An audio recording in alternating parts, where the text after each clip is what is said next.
ces chaudes nuits moites comme il y en a à Los Angeles, je méditais sur le moyen de justifier la devise qui figurait à l'enseigne de mon officine. Gardien de la crypte, enquêtes et filatures, avec nous aucune pierre tombale ne reste en place. Lorsqu'elle entra, il s'appelait Samantha. Il n'avait qu'un corps à vous faire commettre des délits. Une cage thoracique ample et creuse, comme je les aime, et la voix sensuelle de celle qui n'en est pas sa première cigarette. Alors, ma cocotte, comme ça votre méchant mari vous fait des infidélités avec une zombinette, c'est pas gentil, ça. Je me ferai un plaisir d'écouter le récit de vos malheurs. Mais avant, j'ai un petit conte macabre à raconter à propos d'un couple d'arnaqueurs qui ont fini par liquider le pigeon qu'ils voulaient plumer. C'est l'histoire d'une séance de table tournante qui tourne mal. Silence! Au moment de la ponte, l'indicateur révèle son côté obscur. Un peu partout dans la savane, on gratte le sol et on creuse des nids souterrains reliés à l'extérieur par une galerie d'accès.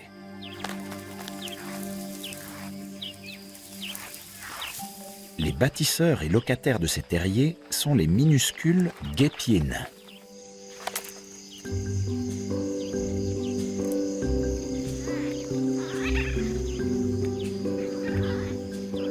Les deux parents ont brièvement laissé leur couvée sans surveillance pour aller se nourrir. Depuis leur perchoir, ils guettent les insectes.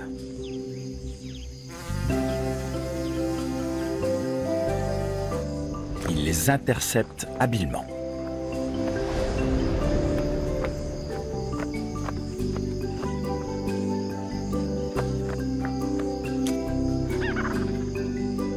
Avant de retourner sous terre.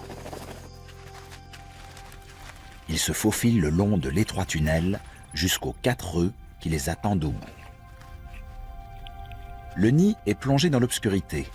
Ils ne peuvent pas voir les œufs, seulement les toucher. L'éclairage n'est dû qu'à la caméra infrarouge. A priori, la nichée est bien en sécurité. Mais voilà, il y a le grand indicateur et ses funestes dessins. Il espionne les terriers et ne sait plus où donner de la tête, vu que tout le sol de la savane est un véritable gruyère.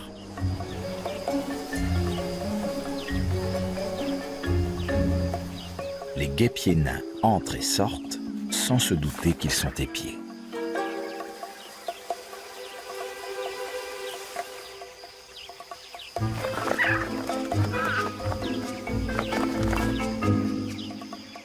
La femelle indicateur est pressée de pondre ses œufs.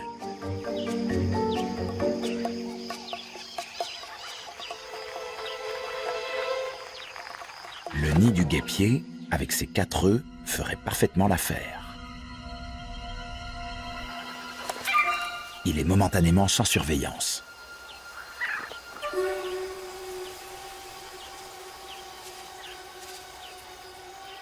C'est le moment qu'attendait l'indicateur. Les parents sortis, la voie est libre.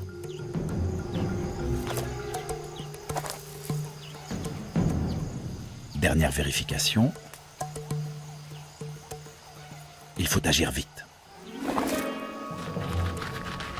L'indicateur doit s'aplatir pour pénétrer à l'intérieur. Un 5e œuf s'ajoute en quelques secondes.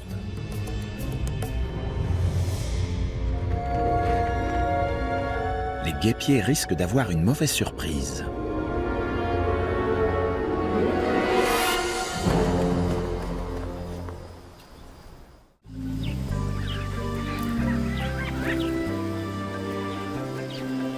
Depuis des jours, les guêpiers sont aux petits soins pour leur couvée. Et pour ce 5e œuf, qu'ils n'avaient pas vu dans l'obscurité.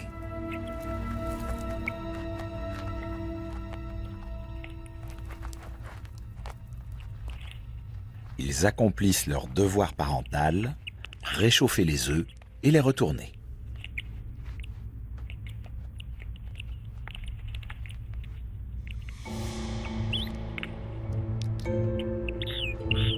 Un premier poussin sort de sa coquille, ici aussi avec une avance de quelques jours.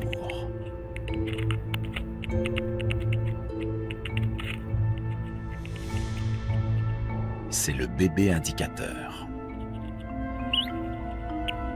Son bec crochu rappelle celui des rapaces, ce qui ne laisse rien présager de bon.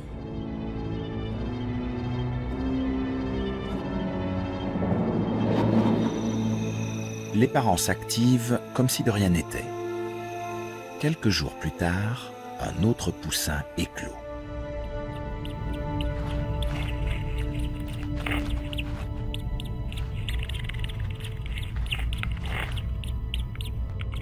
Sans force, aveugle et sans bec crochu. Instinctivement, il cherche refuge auprès de son grand frère. Fatale erreur.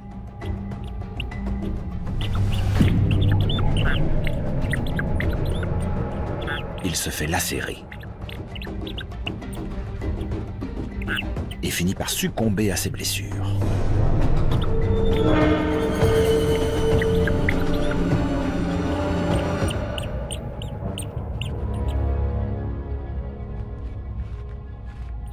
Tout cela dans l'indifférence totale des parents.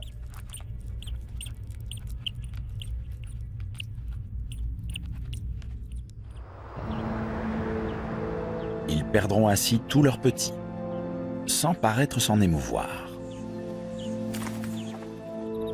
L'usurpateur restera seul à bord et seul à nourrir. Il a fait place nette grâce au petit crochet membraneux sur son bec. 2 semaines plus tard, le crochet a disparu. Il ne sert plus à rien.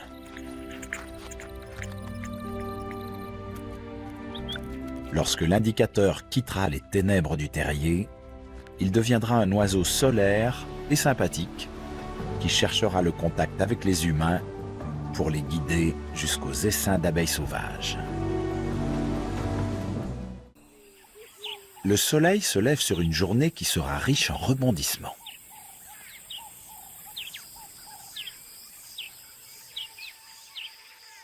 Les 2 petits guêpiers nains ont grandi et arrivent à prendre convenablement leur repas.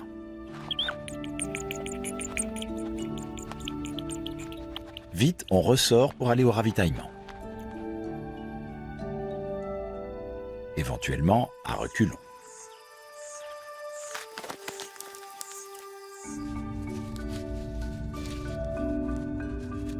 On dirait que les jeunes sont tirés d'affaire. Mais il y a cet œuf qui n'est ni vide ni mort.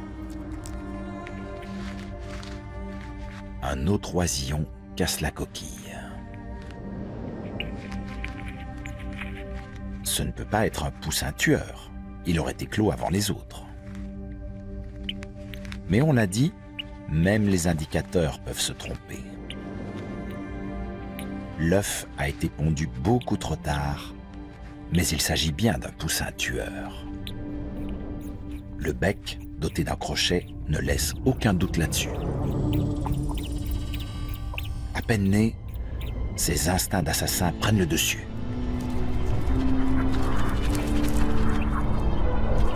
Il attaque sauvagement ses frères et sœurs adoptifs. Lesquels, heureusement, sont assez grands pour se défendre.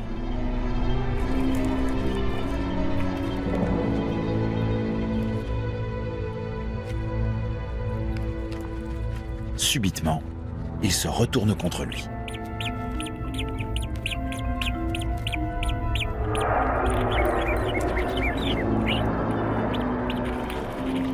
L'indicateur n'a aucune chance.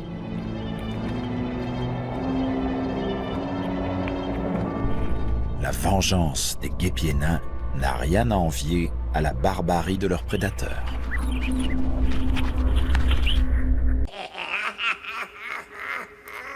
Je me sens tellement ennuyeux. Vous aviez raison, docteur, un peu d'amour bien étouffant m'a remis sur pied. Et j'en avais besoin.